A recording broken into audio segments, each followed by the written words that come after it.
Jake's world had shrunk to the four walls of his slightly dilapidated house, perched precariously on the edge of a small, sleepy American suburb. Beyond his back fence, not 50 yards from his sagging porch, the woods began. Not some neatly manicured parkland, but a dense old-growth forest, its canopy a perpetual twilight even at noon, smelling of damp earth and unseen things. He was 42, though the permanent creases around his eyes and the slight stoop in his shoulders made him look older. A good 5 years had passed since the divorce had hollowed him out, leaving behind a man who once thrived under the hood of a '69 Mustang, now mostly just existing. The rhythmic clang of wrenches against metal, the acrid scent of oil and gasoline, the satisfying hum of a perfectly tuned engine, all that was a distant memory. Now his days were a quiet, predictable loop. Coffee, puttering around the house, a quick, necessary run to the town's only general store, then back to the quiet, the unbroken silence that only an old house could provide. His only steady companion, the one soul who hadn't packed up and moved on, was Mako. A big German shepherd, all muscle and loyalty, with a thick coat of black and tan fur that shimmered like polished bronze in the sun. But it was his eyes that truly captivated Jake.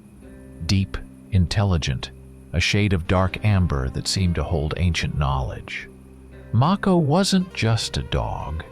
He was a silent confidant, a furry shadow who understood more than most people Jake had known. His intuition was unnerving. He'd start whining and pacing hours before a summer thunderstorm, his hackles rising at the faintest shift in the atmosphere, long before the sky bruised purple-black. And he always knew, always, when an unfamiliar car was rumbling up the long gravel drive, often before Jake himself had registered the sound. Jake had grown accustomed to this almost human understanding, this unspoken communion that filled the void left by his previous life. The evening before it all began, Mako had been particularly restless. It was a muggy late July evening, the kind where the air hung heavy and still, thick with the scent of honeysuckle and distant pine. Crickets chirped their monotonous song, but Mako wasn't listening to them. He paced the living room, a low, guttural growl rumbling deep in his chest. His nose was pressed to the living room window, his dark eyes fixed on the impenetrable darkness of the woods. He saw something there Jake couldn't perceive. Every now and then, he'd let out a short, sharp bark, his fur bristling like static. Jake, ever the pragmatist, rationalized Mako's behavior as an encounter with a deer, a fox, or even a lone coyote. They were not unheard of this close to the forest. But a prickle of unease, cold and unwelcome, skittered down his spine. There was a wild, desperate fire in Mako's eyes that night, something more than just a typical animal encounter. It was raw, primal. Deep in the throes of a fitful sleep, sometime past midnight, Jake was yanked awake by a loud, frantic scratching at the back door. It was followed by a whimpering sound, raw with a desperate urgency. He scrambled out of bed, his heart hammering against his ribs, and stumbled through the darkened house. There, on the threshold, was Mako. He stood hunched, his head lowered, every inch of his magnificent coat matted and soaked in blood. It wasn't his blood. Jake's hands trembled as he ran them over the dog's body, searching frantically for wounds. Only superficial scratches, tiny nicks, barely breaking the skin. But the blood. It coated Mako's fur, thick and dark, dripping onto the worn linoleum, leaving rusty puddles. The metallic tang of it was overpowering, filling Jake's nostrils, sticking to the back of his throat. It was everywhere. A cold wave of shock washed over Jake, followed by a frantic urge to make sense of the incomprehensible. He desperately convinced himself Mako had tangled with a bear or a mountain lion. The idea struck him as absurd, almost laughable. Bears were rare here, almost mythical, and mountain lions even more so. Yet, with no other explanation available, he clung to the thought, even as logic crumbled in his mind. It had to be, he told himself. He led Mako to the utility sink in the laundry room, the dog moving with an unnatural quietness, almost a slumped, guilty posture. Jake spent a long, agonizing hour, his hands stained crimson, scrubbing the dark, viscous liquid from Mako's fur. The dog stood perfectly still, allowing the harsh stream of water, the rough scrubbing of the brush, his eyes fixed on some distant point, as if reliving a terrible memory. When Mako was finally clean, his fur once again a sleek black and tan, he lay down at Jake's feet, a silent, watchful sentinel. Their eyes met across the dim, quiet room. In that gaze, Jake saw not just the unwavering loyalty he had come to expect, but something far deeper, far more unsettling. A profound sorrow, an ancient weariness, and a desperate plea filled Mako's eyes.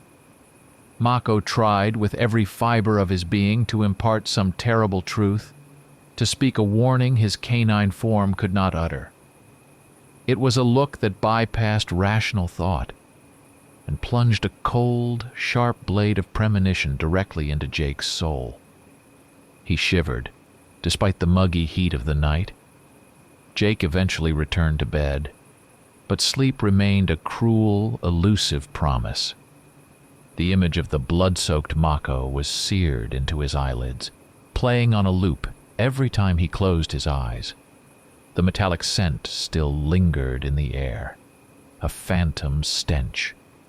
And then, from the deepest part of the forest, a sound, long and mournful and utterly wild, tore through the silence. It wasn't the howl of a coyote or the baying of a dog. It was something else, something deeper, more primeval, a sound that spoke of ancient hunger and untamed wilderness. It echoed, unsettling, inhuman, through the oppressive summer night. A profound, bone-deep shudder ran down Jake's spine, a whisper of dread, the creeping certainty that his quiet, predictable world had just been irrevocably torn open. The morning offered no reprieve, only an amplification of the previous night's disquiet. Jake woke with a leaden weight pressed against his chest, a sense of foreboding that permeated the very air of his small house. The coffee was bitter, the toast bland. Mako lay on the threadbare rug beside Jake's bed, unusually subdued, his head resting on his paws. He watched Jake with an intensity that bordered on unsettling, his ears occasionally twitching, listening for a sound only he could hear. It was a vigil, silent and unwavering. Mako expected something, some terrible culmination, to arrive at any moment.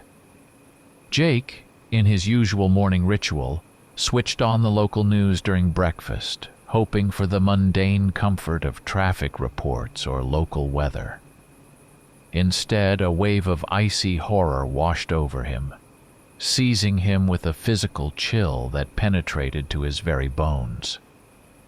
The newscaster, a woman with too much makeup and a somber tone, reported on a brutal attack that had occurred just a few miles from Jake's home, the O'Connell farm. All their livestock, a small flock of woolly sheep, a pen of bleeding goats, even a young prize-winning heifer, had been torn apart, savagely dismembered. The report spoke of a large and incredibly ferocious predator, an unknown beast that had left a scene of unimaginable carnage. The pieces clicked into place with a sickening, audible thud in Jake's mind. The blood on Mako. the O'Connell farm. The distance between his house and the farm was a mere 7 miles. A casual jaunt for a powerful dog like Mako, easily covered in the hours of darkness before dawn. The dizzying, horrifying truth began to coalesce, twisting his gut into a knot of nausea. He clutched the edge of the kitchen counter, his knuckles white, his breath catching in his throat. It couldn't be. Not Mako. But the facts, stark and undeniable, laid themselves bare.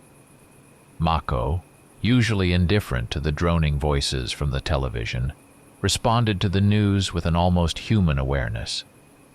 At the mention of the O'Connell farm, he lifted his head, his ears swiveling, catching every syllable. His gaze, usually focused on Jake, now sharpened, fixed on the screen with an unnerving intensity. A low, almost imperceptible rumble, a growl that felt ancient and deep, vibrated in his chest, directed not at Jake, but at the flickering images on the screen. He understood profoundly the dark words that filled the quiet kitchen, driven by a desperate, agonizing need to understand. A need that gnawed at his insides. Jake decided to visit the O'Connell farm. Not openly, not as a witness, but secretly, a spectral presence in the periphery. He concocted a flimsy excuse for his absence.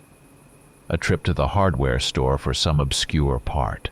A half-truth he wasn't sure he could even convince himself of. He drove his old pickup truck, the engine grumbling a familiar tune, down the winding country roads, trying to project an air of nonchalant purpose, to appear as nothing more than a curious passerby, just another local caught in the eddy of small-town tragedy. What Jake saw at the O'Connell farm transcended his worst imaginings. The air hung thick with the cloying metallic stench of fresh blood, mixed with something else, something cloyingly sweet and sickening, the raw, palpable scent of primal terror. The sight of the torn, bloody carcasses scattered across the pasture made his stomach churn violently. The ground was churned up, a chaotic tapestry of muddy hoofprints and something else. Something other.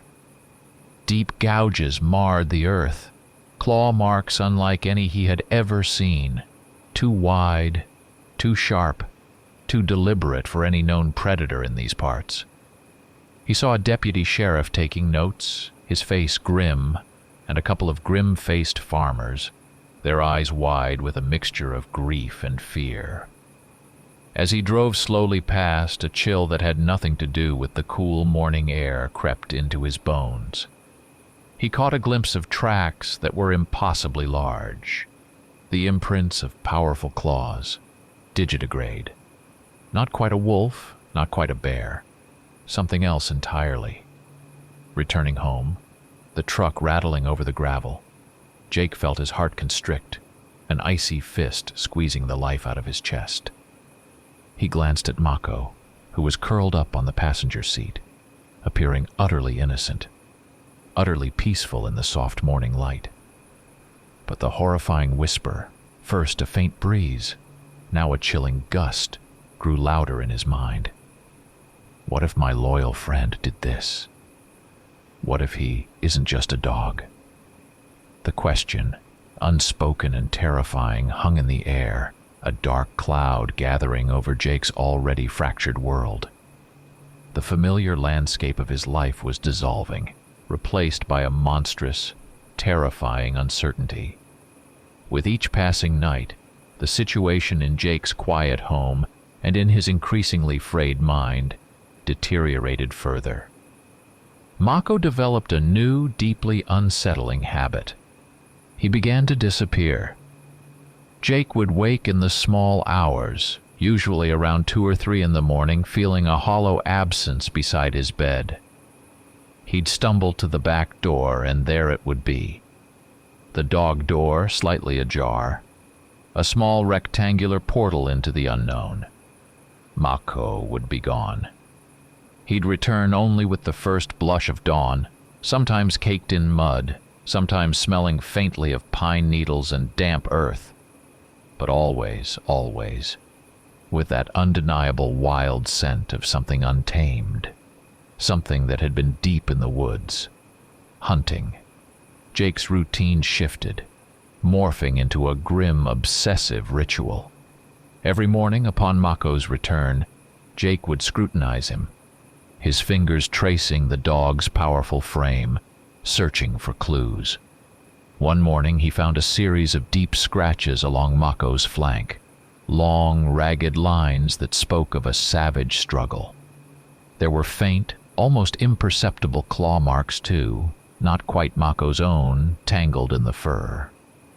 Patches of his thick coat were matted and torn, as if he'd been yanked by a larger, equally powerful beast. Yet beneath the superficial damage there were no serious wounds. No gashes, no broken skin that Jake could see. Mako possessed an impossible resilience. Jake tried to visualize the kind of animal that could grapple with such a powerful dog, a creature strong enough to rip out clumps of his fur, yet leave him relatively unharmed. His mind conjured images of grizzlies, of massive wolves, but none truly fit the grim reality he was sensing. The whispers in town grew louder, morphing from simple gossip into an undercurrent of unease. At the local diner, over lukewarm coffee, or in the narrow aisles of the general store, Jake heard the hushed conversations. "Did you hear about Steve, the old hunter? Went into the woods last week, hasn't been seen since." Jake remembered Steve, a wiry old man who knew every deer trail, every stream bed, every hollow in that forest like the back of his hand. Another story. That young couple, Becky and Dave, went hiking up near Miller's Peak, just disappeared. Car was found by the trailhead. People were starting to talk about a pack. Not just coyotes or ordinary wolves, but something else entirely. Something huge. Their eerie, drawn-out howls, deeper and more unsettling than any known animal, were reportedly heard echoing from the forest every night. Nobody had seen them, but everyone was starting to hear them.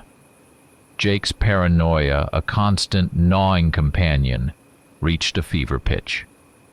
He drove out to the nearest big box store, a good 30 miles away, to avoid local prying eyes. He bought a handful of trail cameras, the kind hunters used to track game, small and discreet. He mounted them around the perimeter of his property, pointing them at the shadowy edges of the woods at his back porch. And most crucially, one aimed directly at the dog door. He had to know. He needed to catch Mako in the act, to see where he went, to understand the monstrous secret his beloved dog harbored. The act felt like a betrayal, yet the need for answers was a physical ache. One moonless night, the air thick with the buzzing of unseen insects, Jake made a desperate, foolhardy attempt to follow Mako. Armed with little more than a powerful flashlight and a desperate, reckless courage, he unlatched the back door just as Mako slipped through. He moved as silently as he could, his heart hammering against his ribs, the beam of his flashlight cutting a nervous arc through the oppressive darkness. But Mako, a creature of the night, was impossibly swift, impossibly silent.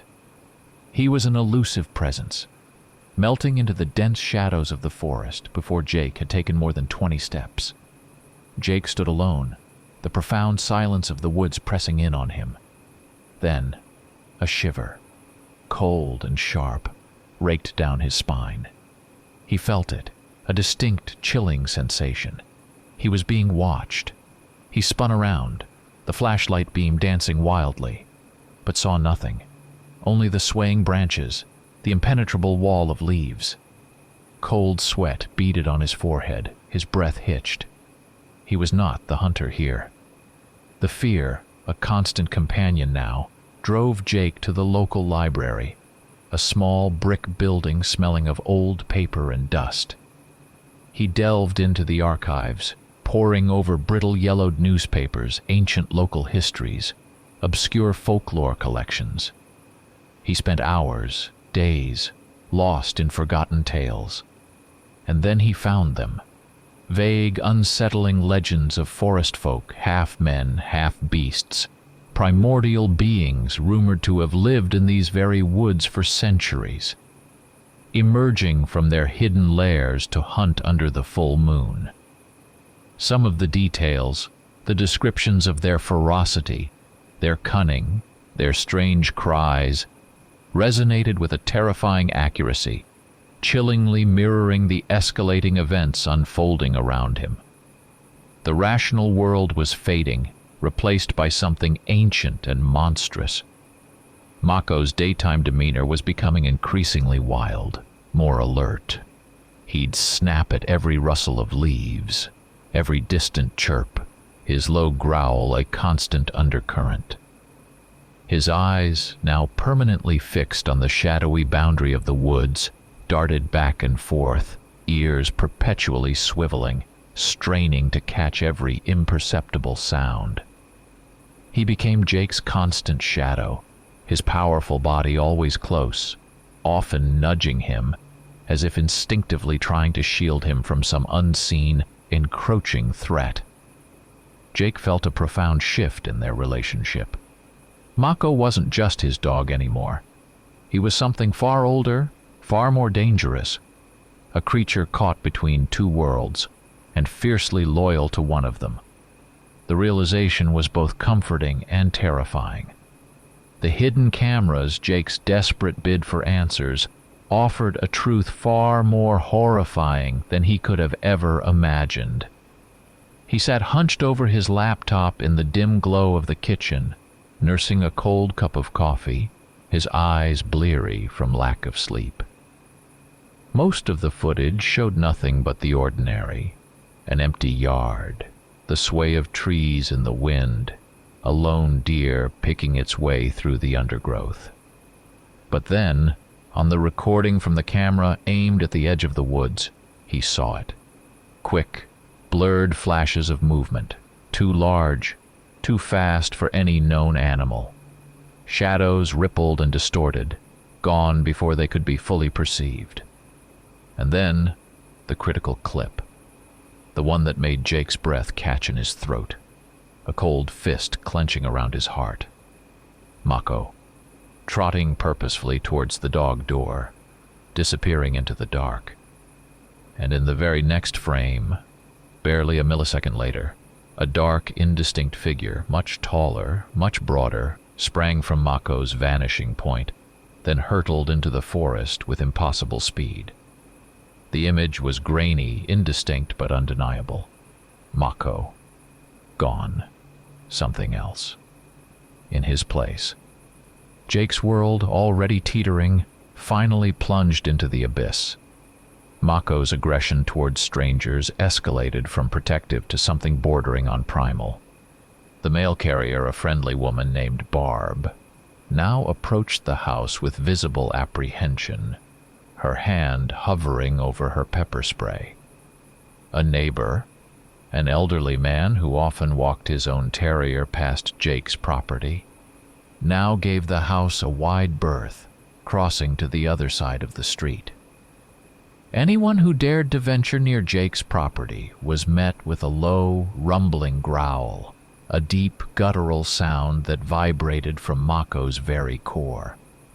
It wasn't just the territorial bark of a guard dog. It was something far more ancient, more instinctual, a warning from a creature that understood true danger. Jake found himself making excuses, apologizing, retreating further into his self-imposed isolation. The danger wasn't just in Mako anymore. It was all around them. Jake found strange tracks appearing in the soft earth around his house. Enormous imprints, far too big for Mako, with deep, savage claw marks. They looked disturbingly human-like in their overall shape, yet clearly the paw of something monstrous. Some of them were so fresh, still damp from the morning dew, that Jake felt a profound, chilling tremor race down his spine. Whatever left those marks had been here, right outside his bedroom window, watching, breathing. One morning, the horror manifested itself right in his backyard. Jake found the remains of a raccoon lying mangled on the dew-kissed grass. It had been torn apart, its throat ripped out, its body savaged by a large, incredibly powerful predator. But this wasn't just any raccoon. On its ravaged flesh, Jake saw the same distinctive marks, the same deep, brutal scratches that he had observed on Mako's own flank. It wasn't merely a kill, it was a message, a gruesome, undeniable demonstration of power, a chilling warning delivered right to his doorstep. He felt his stomach rebel, bile rising in his throat. The nights became a waking nightmare, a cacophony of terrifying sounds. Beyond Mako's mournful, primal howls, Jake now heard answers from the forest. Not just howls, but a symphony of growls, whimpers, and deep, guttural roars that curdled his blood. Sometimes, he'd hear the distinct, sickening thud of something heavy landing on his roof, or the rasping scrape of enormous claws against the wooden siding of his house, testing, probing, trying to find a way in. He'd lie awake, rigid with terror, clutching the old hunting knife he'd taken from his father's study, his eyes fixed on the moonlit window. Desperate for any scrap of information, any crumb of explanation that might bring some semblance of sense to his shattered world, Jake turned to the internet. He plunged headlong into the dark depths of cryptozoology forums, paranormal discussion boards, and forgotten corners of the web. He read breathless accounts of men who turned into beasts under the moon, of ancient curses, of creatures that lived among humanity, hidden in plain sight, until the primal urges took over. The stories, once relegated to fiction, now felt horrifyingly real, echoing the grim truth that unfolded around him. He devoured every word, searching for a pattern, a weakness, anything that might help him survive.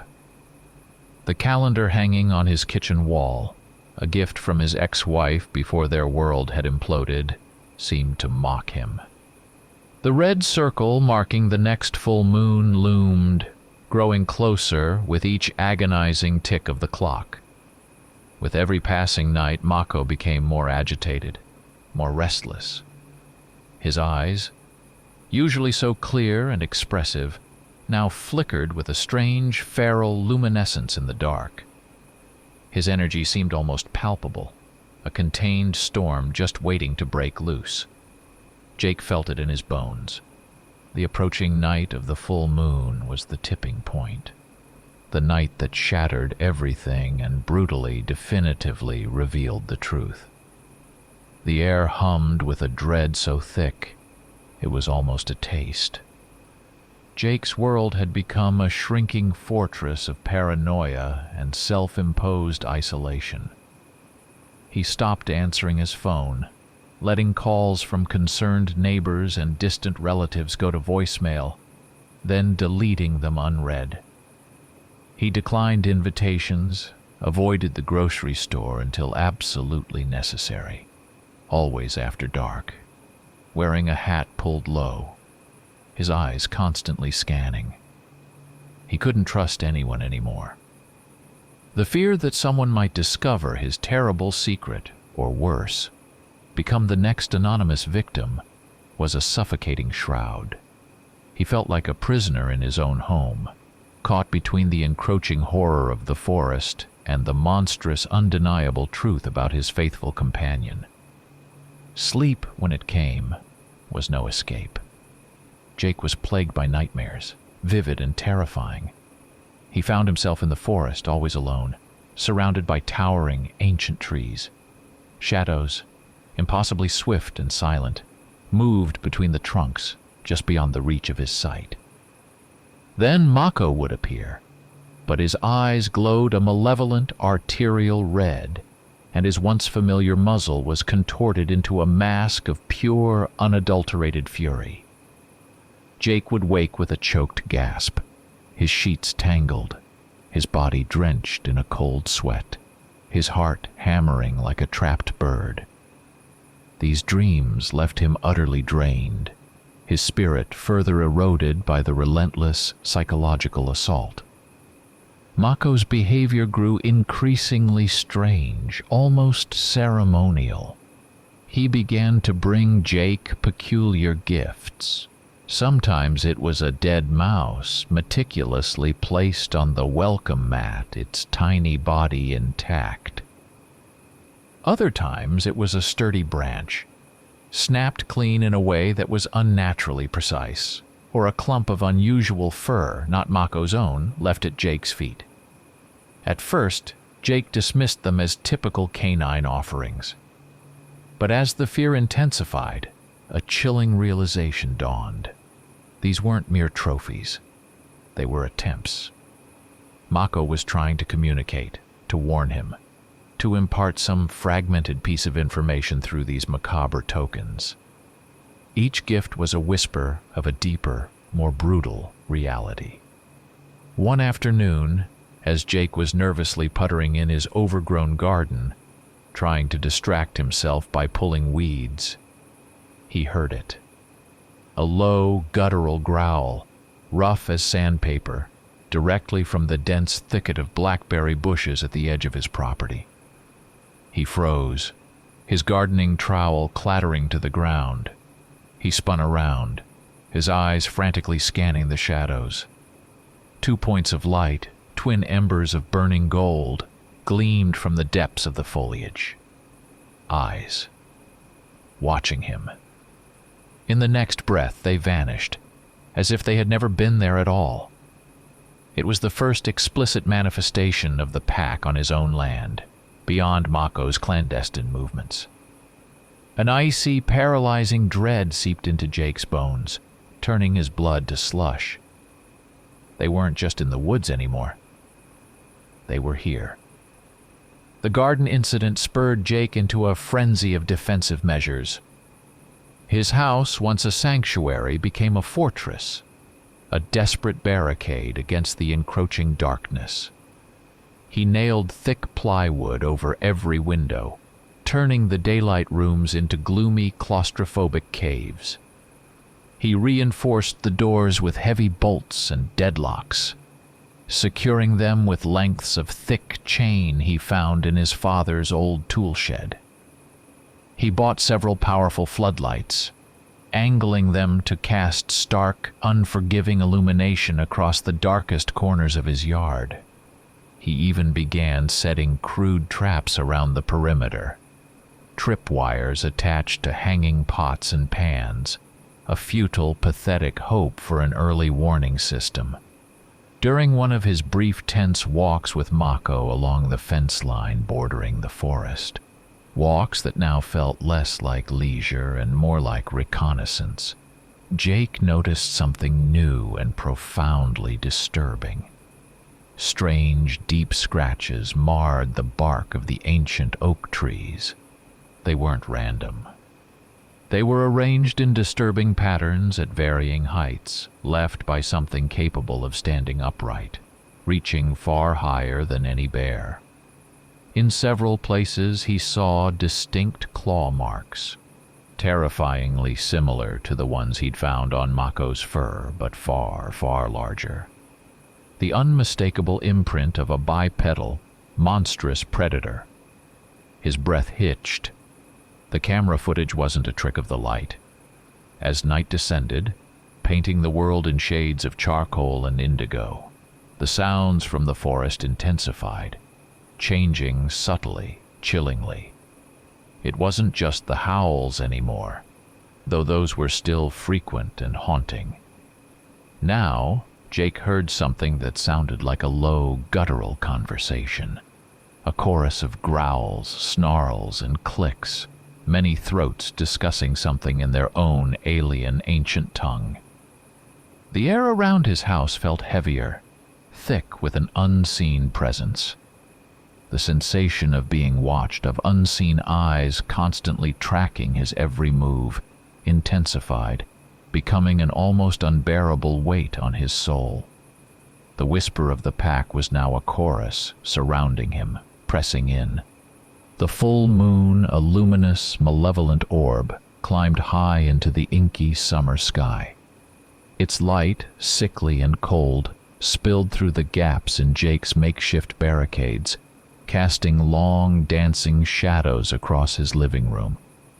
The atmosphere in the house was electric, crackling with an almost unbearable tension.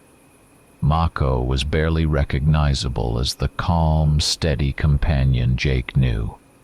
He was a creature of pure agitation, pacing the length of the living room, his muscles bunching and releasing with a restless energy.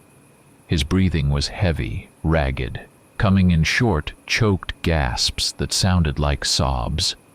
His eyes, usually so clear and intelligent, now flickered with a dull, primitive fire, a wildness that dimmed the light of his former self. Jake watched, horrified, as Mako's form began to subtly distort. His already powerful muscles swelled, becoming impossibly dense and taut beneath his skin. His fur, thick as it was, darkened, growing coarser, almost bristly, like an animal preparing for a fight to the death. His teeth, even in his canine form, lengthened, sharpening into predatory points, and his claws, visible even when retracted, now became impossibly long, gleaming wickedly in the faint moonlight. He emitted strange, guttural sounds, not the familiar barks or whines, but deep, resonating moans, punctuated by sharp, involuntary yelps. His entire body trembled, racked by an internal struggle against an invisible, overwhelming force. In a desperate, futile attempt to cling to the familiar, to the Mako he knew, Jake tried to soothe him. He spoke in soft, reassuring tones, his voice strained with panic, stroking the dog's rippling fur.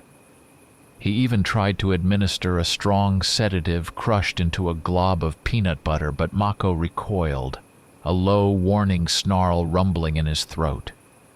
His gaze, when it met Jake's, was distant, glazed over. He was already slipping away, no longer fully present in his dog's form.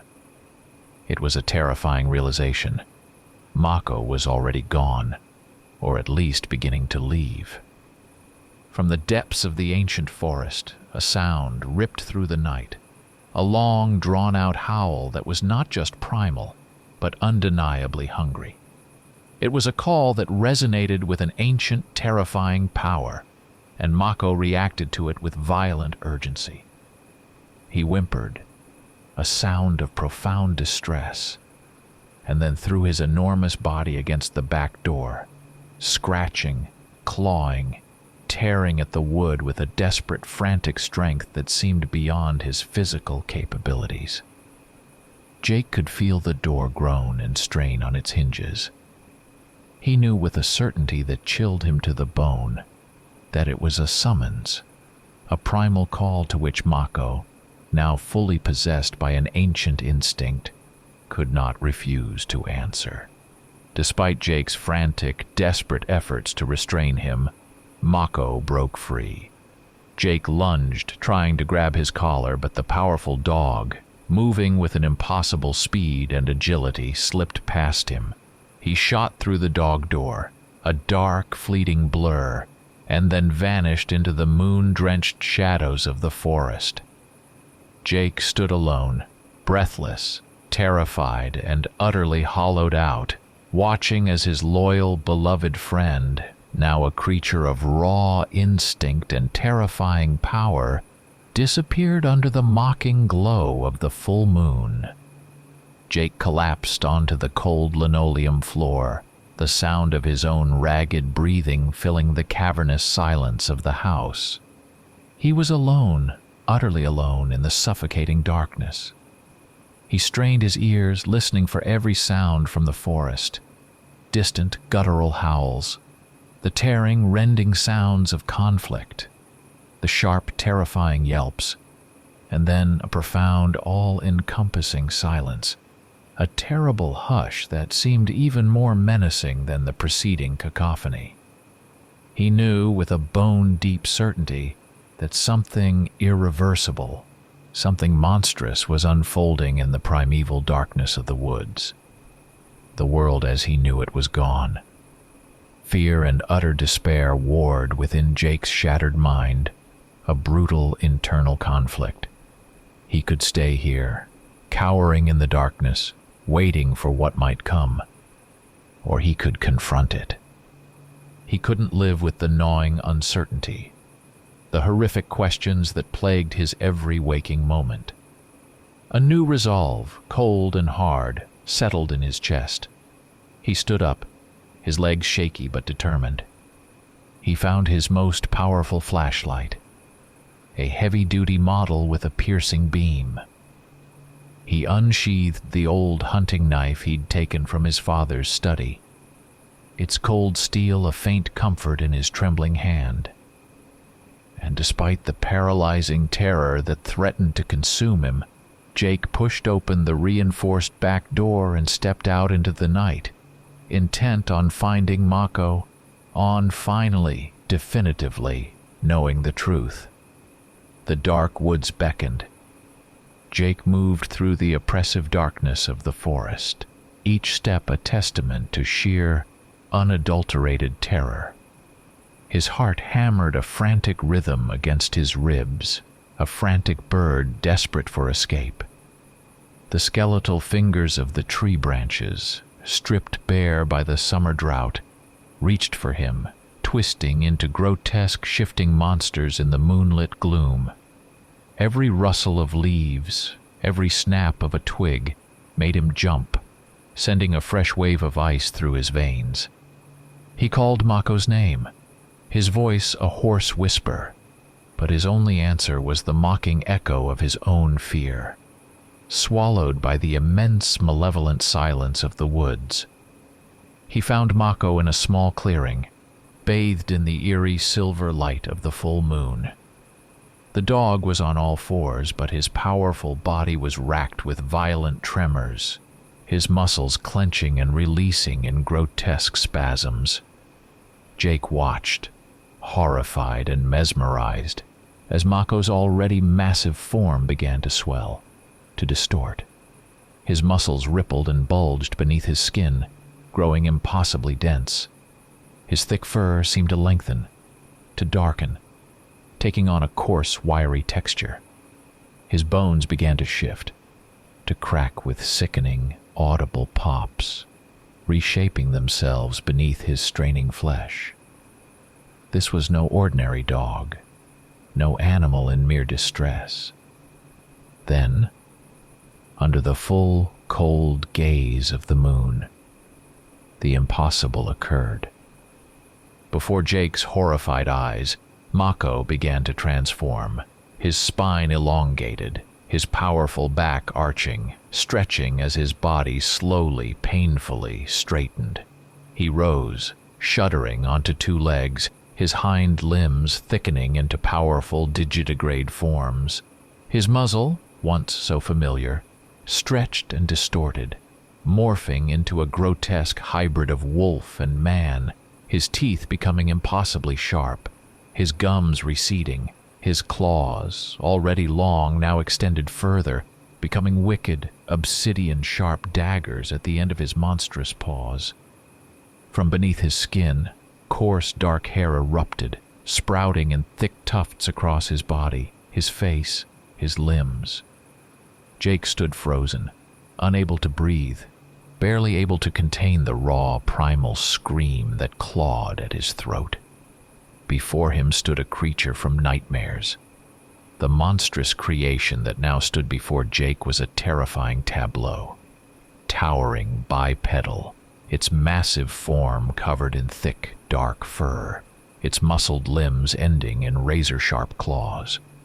Its eyes, those ancient amber eyes, now burned with the raw, predatory fire of a creature of the night. Jake, paralyzed by terror, braced himself for the inevitable attack, the final brutal end. But the creature, this impossible beast that was Mako, did not attack. Instead, it turned its massive head towards him, letting out a low, rumbling growl, a sound of warning, not aggression. Then, with a swift, powerful movement, it positioned its monstrous body between Jake and the encroaching darkness of the woods, shielding him. And then Jake saw them, what had been lurking in the deepest shadows, hidden just beyond the clearing's edge. Other figures, moving with unnatural grace and speed, darting between the ancient trees, more werewolves. They were larger than Mako, their forms more savage, their eyes glowing with an infernal, predatory light in the gloom. They emerged silently, encircling the small clearing, their growls a chorus of menace, echoing through the oppressive silence of the forest. Jake felt a cold, crushing weight of despair settle over him. There was a pack, and Mako was one of them. In that horrifying moment, the last vestiges of Jake's sanity crumbled, replaced by a terrible, undeniable truth. His dog, his faithful companion, was a part of this monstrous pack, but he had chosen. Mako, in his terrifying, transformed state, let out a defiant roar, a challenge directed not at Jake, but at his own kind. He snarled, baring his impossibly long fangs, his entire posture conveying an unwavering message. Jake was inviolable, under his protection. The choice had been made, irrevocably. The alpha of the pack, an enormous, terrifying beast even larger and more powerful than Mako, stepped forward. Its eyes blazed with a fierce blood-red light, burning holes in the darkness. It let out a deep, guttural growl, a sound that resonated not just in Jake's ears, but in his very bones. And somehow, impossibly, Jake understood. The Alpha's growl conveyed a chilling pronouncement that transcended language. You have broken the law. Humans are food. You are our brother. But he is nothing. Mako, wounded and defiant, answered with a furious, challenging roar, his monstrous form quivering with righteous anger. In that moment, Jake understood with stark, horrifying clarity. A battle was inevitable, and he, a simple man, was standing at its bloody, terrifying heart. The pack, unwilling to engage in a direct, bloody confrontation with one of their own, retreated. Their forms, grotesque and powerful, melted back into the dense shadows of the forest. But their eyes, glowing embers in the darkness, lingered, filled with menace and unspoken threats. Jake, a mere human, and Mako, now returned to his canine form, an impossible silent sentinel, made their way back to the house. Jake was in a state of profound shock, his world utterly inverted, twisted into something unrecognizable. Mako, once again the loyal German shepherd, pressed close to him, his powerful body a comforting weight, yet his eyes held an unusual, deep sorrow, tempered by an unwavering, fierce resolve. For days after the horrifying revelation, Jake could neither eat nor sleep. His mind was a relentless, agonizing loop, replaying the grotesque transformation, the chilling roar of the Alpha, Mako's defiant stand. He looked at Mako, and now saw not just the dog he loved, but the monstrous bipedal form lurking beneath the familiar fur. Yet, the initial wave of betrayal and terror had begun to recede, replaced by a profound, agonizing understanding. Mako had chosen him.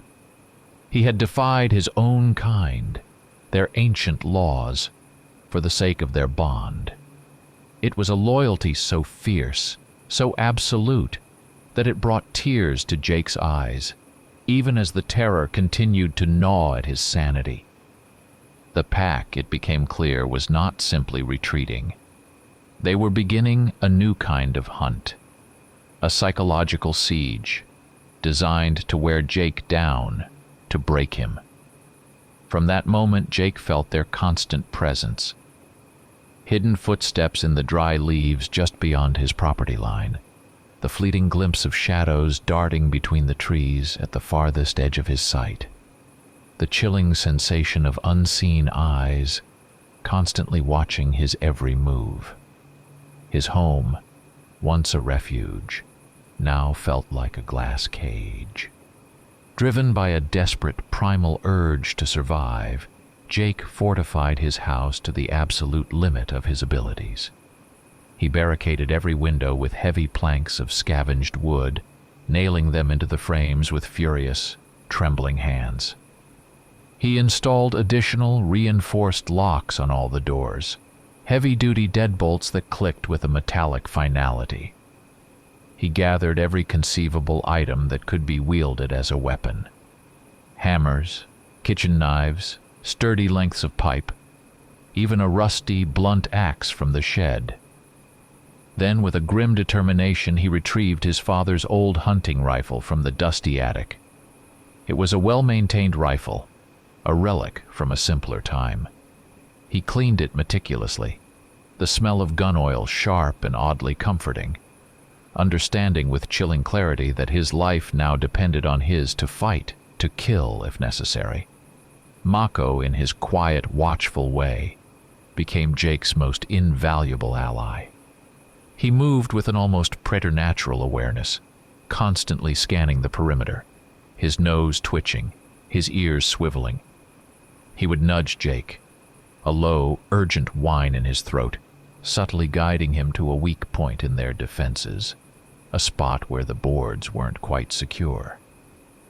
His soft growls, his tensed posture, would warn Jake of the enemy's approach long before any sound reached human ears. Their communication, now almost entirely wordless, had become a profound intuitive bond, a silent language of survival. The pack began to test their defenses, probing, always probing. At night, Jake would lie awake, listening to the sickening scratch of claws trying to pry open a window, the low, frustrated growls from outside. One night, they tried to lure Mako out, emitting a series of mournful, pathetic whimpers, mimicking the sound of a wounded animal. Jake felt Mako's powerful body tense beside him, a low, rumbling growl building in his chest. But the dog remained steadfast, a solid, immovable presence, answering their provocations with a ferocious, challenging bark that vibrated through the very floorboards. His loyalty was absolute.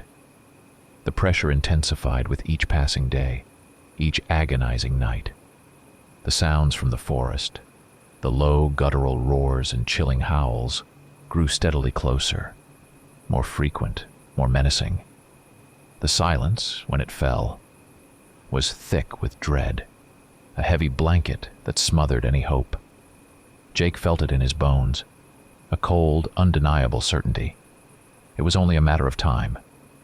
The air around his besieged home was thick with the scent of pine and fear, a palpable anticipation of the full-scale assault that was surely coming. The battle lines were drawn.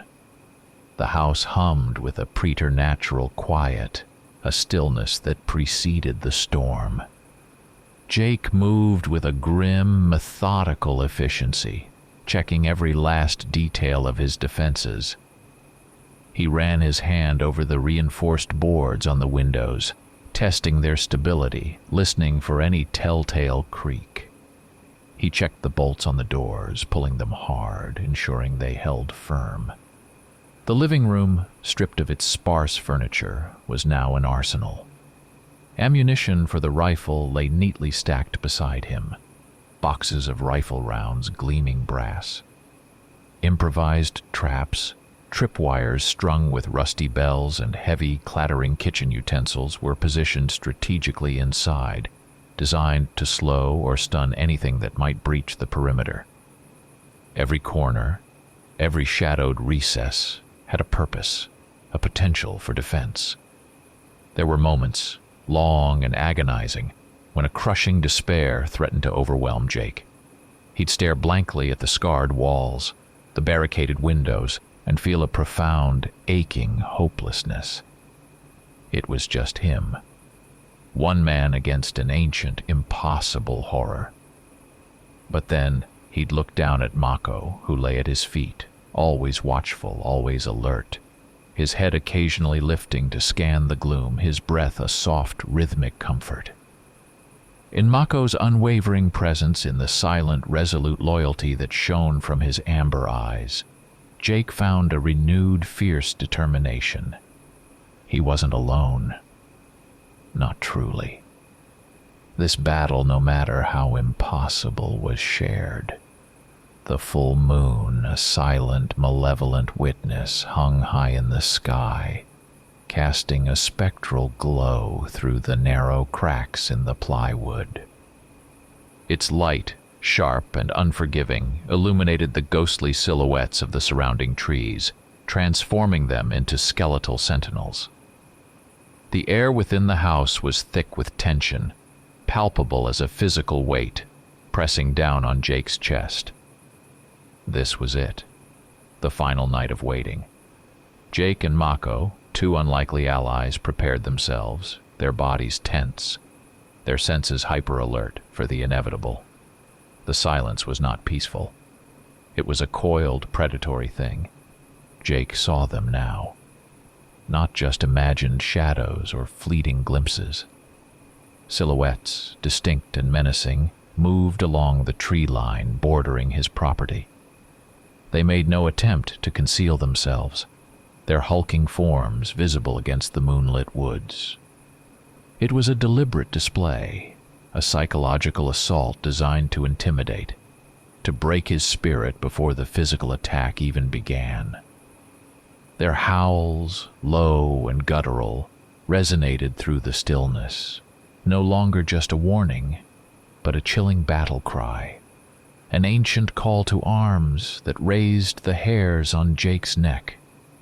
The communication between Jake and Mako had deepened into something profound, almost telepathic. Mako would shift his weight, a subtle twitch of his ear, a low, almost imperceptible whine, and Jake would understand. They're there. A focused stare at the back door, a soft, warning growl coming from that side, a tensed muscle in his powerful leg. Prepare yourself. This silent, instinctual language, forged in the crucible of terror, was now their most vital tool, a link that transcended the bounds of species, making them a formidable, albeit desperate team. In the heavy, oppressive silence, Jake's mind drifted back to the life he had lived before this madness. The bitter sting of the divorce, the monotonous routine of the garage, the quiet, almost complacent loneliness that had defined him.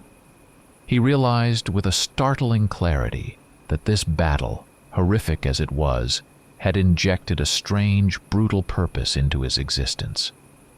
He was no longer a solitary lost man, drifting through his days. He was a survivor, a protector, fighting for his life, for Mako's. This new, terrifying reality had given him something to fight for, something undeniably real. A gnawing question persisted, twisting in Jake's mind. Why? Why had Mako, a creature of this ancient savage pack, chosen him? What was the true cost of that loyalty, that defiance of his own kind?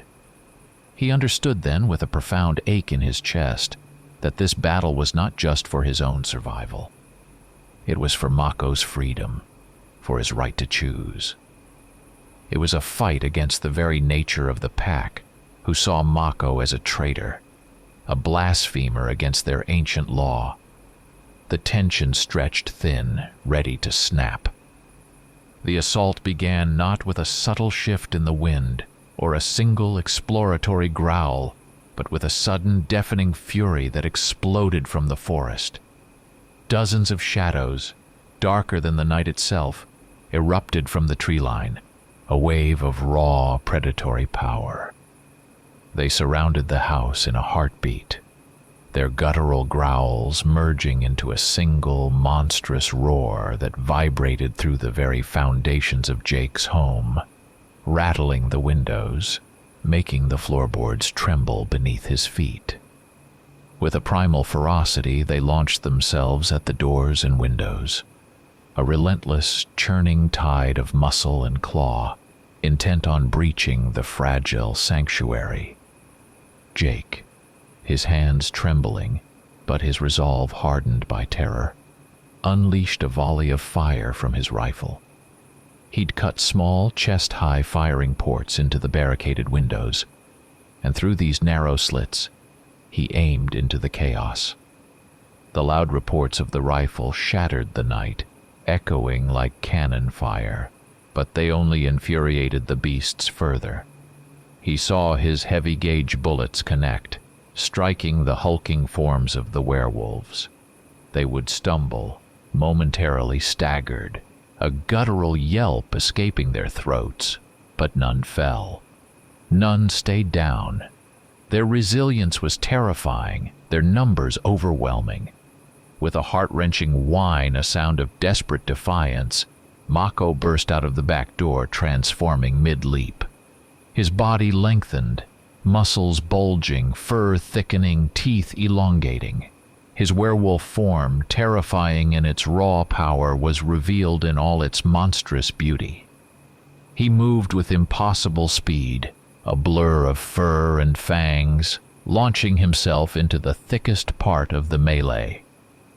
He engaged with several werewolves simultaneously, a whirlwind of snapping jaws and raking claws, his own wild, desperate battle cry ripping through the night. He was a lone, magnificent force against the crushing tide. Despite Jake's desperate, furious efforts and Mako's incredible ferocity, the odds were insurmountable. The werewolves attacked from every angle, their coordinated assault overwhelming their defenses. The sound of splintering wood and tearing metal filled the air as the barricades began to give way. One of them, a massive beast with glowing red eyes, managed to rip a section of plywood from the kitchen window, its snarl a symphony of rage.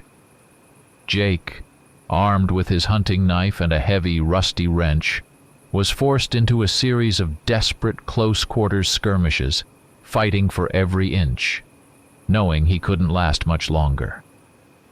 The backyard transformed into a bloody, chaotic slaughterhouse. Mako, a whirlwind of teeth and claws, fought with a savage, unrelenting fury, his monstrous form twisting and turning, tearing into his own kind.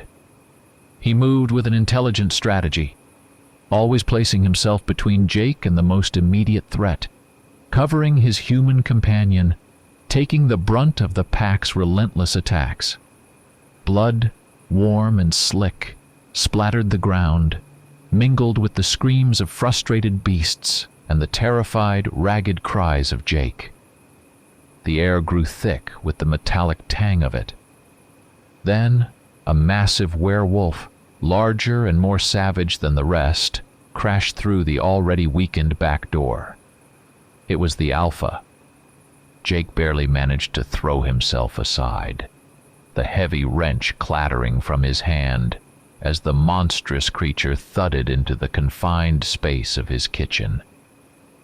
An immediate, desperate struggle ensued, a terrifying dance of evasion and parry in the cramped, broken room. Jake knew with a chilling certainty that he was outmatched.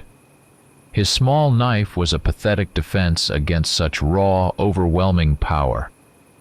Through the chaos, Jake saw Mako, now fully transformed, surrounded by a dozen other werewolves, his movements slowing, becoming labored. His fur was matted with blood, his monstrous body riddled with wounds. In the eyes of his werewolf friend, Jake saw a flicker of profound pain, a desperate plea, a raw, terrible despair. He knew, with a sudden agonizing clarity, that they wouldn't survive this if he stayed within the crumbling walls of his house. Only together, only by facing them head-on, could they have any hope. A profound, life-altering decision solidified in Jake's mind. He had to go out. In the moment when the pack seemed poised to finally overwhelm Mako, when the sheer weight of numbers pressed down, crushing him, Jake acted. He burst through the splintered remains of his front door, his rifle clutched in one hand, his father's hunting knife glinting in the other. He emerged into the moonlit yard, his face a mask of primal fury and utter despair, and took his stand beside Mako. "I'm with you, Mako," he roared, his voice hoarse, raw, a defiant challenge that seemed to rip through the very fabric of the night. It was a cry against death itself. Man and werewolf, an impossible, desperate tandem, fought side by side. Jake fired his rifle, the thunderous reports punctuated by the vicious snarls and tearing bites of Mako. It was an unimaginable, desperate partnership, a brutal dance of survival. For the first time, Jake saw the true, terrifying nature of his friend. A beast of incredible power and savagery, yes, but also a loyal, selfless friend, fighting with everything he had for their shared life. He shot, slashed, and parried while Mako lunged, ripped, and bit, a bloody, desperate symphony of violence against the encroaching tide. In the furious maelstrom of the battle, just as a fleeting hope began to spark in Jake's chest, the enormous alpha werewolf, a creature of immense dark power, lunged. It was too fast, too powerful. A piercing, guttural shriek tore through the night as the alpha delivered a devastating blow, its massive claws tearing a ragged, gaping wound in Mako's side. Mako staggered, a broken, agonizing sound escaping his throat, and then collapsed, his monstrous body convulsing on the blood-soaked earth. Jake, screaming Mako's name, turned, desperate, to face the attacking werewolves, a wild, unreasoning rage consuming him. But the pack, with an unnerving, synchronized movement, suddenly froze. They stood still, their glowing eyes fixed on Jake and the dying Mako. Then, by an invisible signal, they began to retreat. They moved slowly at first, their gazes lingering, and Jake saw a strange understanding, almost a grim respect in their predatory eyes. The alpha, the monstrous leader of the pack, stepped back a few paces, its massive form silhouetted against the stark moonlight. Its deep, guttural voice, somehow clear amidst the fading sounds of battle, resonated across the yard, vibrating through Jake's chest.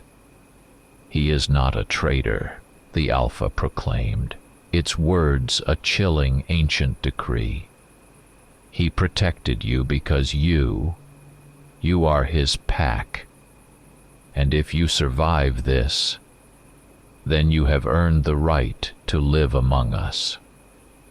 With those final, chilling words, the remaining werewolves melted back into the shadows of the forest, vanishing as quickly and silently as they had appeared, leaving Jake utterly alone with his dying friend. Jake dropped to his knees, frantically cradling Mako, pressing his trembling hands against the gaping wound, trying in vain to staunch the flow of warm, sticky blood. But then, the impossible happened again. The mortally wounded werewolf, shuddering and spasming, began to transform once more. Bones cracked and reset with sickening wet sounds. The coarse fur receded, shrinking back into the skin, which grew smooth, pale. The monstrous form began to shrink, to normalize, to become human. Before Jake's horrified, tear-filled eyes, Mako's distorted muzzle softened. His powerful limbs became slender, and in moments, a young man in his mid-20s lay dying in Jake's arms. His face was unfamiliar, pale and drawn, but his eyes, those deep, ancient, amber eyes, were undeniably Mako's. The young man looked up at Jake, his eyes swimming with tears, filled with a profound, unconditional love. He struggled to speak, his voice a ragged whisper. "I chose you, Jake. You are my friend. Take care of yourself." With those words, his breath hitched, a final shuddering sigh, and then he was gone. He died there, in Jake's arms, under the indifferent gaze of the full moon, a silent, terrible sacrifice. The morning after hell had broken loose brought with it the surreal intrusion of the mundane. The police cruisers arrived first, their red and blue lights flashing an unwelcome, stark contrast against the graying dawn. Then the reporters, like vultures drawn to carrion, their cameras and microphones jostling for position. Jake's home, once a quiet sanctuary, was a scene of utter devastation. The front door was a shattered ruin, the windows gaping holes in the barricaded walls. The yard was churned into a chaotic mess of torn earth, uprooted bushes and broken branches, bearing mute, inexplicable testimony to an unimaginable battle. Jake sat amidst the wreckage, numb and hollow, still cradling the lifeless body of the young man who had been Mako. The police were baffled. They walked through the wreckage, their faces grim, confused. There were no bodies of the attackers, no physical proof of the monstrous bipedal creatures Jake spoke of. Only strange, unidentifiable tracks pressed deep into the mud, tracks that defied any known animal, too large, too human-like, yet clearly not human. And everywhere, a shocking, incomprehensible amount of blood splattered on the walls, staining the grass, pooling on the splintered floorboards. It was far too much for one man, or even a pack of mundane animals to explain. The investigators exchanged bewildered glances, their radios crackling with confused reports. Jake, his voice raw with grief and exhaustion, tried to tell his story. He spoke of the pack, of the werewolves, of Mako's impossible sacrifice. But his words were met with blank stares, then with pitying, dismissive nods. The police chief, a tired, practical man, concluded that Jake had suffered a severe psychotic break, brought on by trauma, perhaps amplified by alcohol or drugs, though Jake had touched neither. He was deemed a victim, yes, but a victim of his own mind. The body of the unknown male was gently taken away, destined for an autopsy that would yield no answers to the questions Jake desperately needed. Jake was alone once more, burdened with the heavy brand of a madman, his home a ruin, his only friend gone. He was forced to move into a small, sparsely furnished rented room in town, a tiny box that magnified his solitude. The world outside his window seemed dull, muted, drained of all color and meaning. Sleep offered no solace. His nightmares returned, now a terrifying mosaic of the battle, of Mako's final moments, mingled with an aching, profound grief. He walked through his days in a haze, haunted by what he knew to be true, and by the world's cold, dismissive disbelief. Several weeks later, a faint echo of his former self, Jake returned to the desolate ruins of his old house. He needed to salvage what few possessions remained, to confront the wreckage of his life one last time. As he stood by the shattered remnants of his porch, a tiny, tentative movement caught his eye. A small, scruffy puppy, no more than a few months old, darted out from beneath a pile of splintered boards.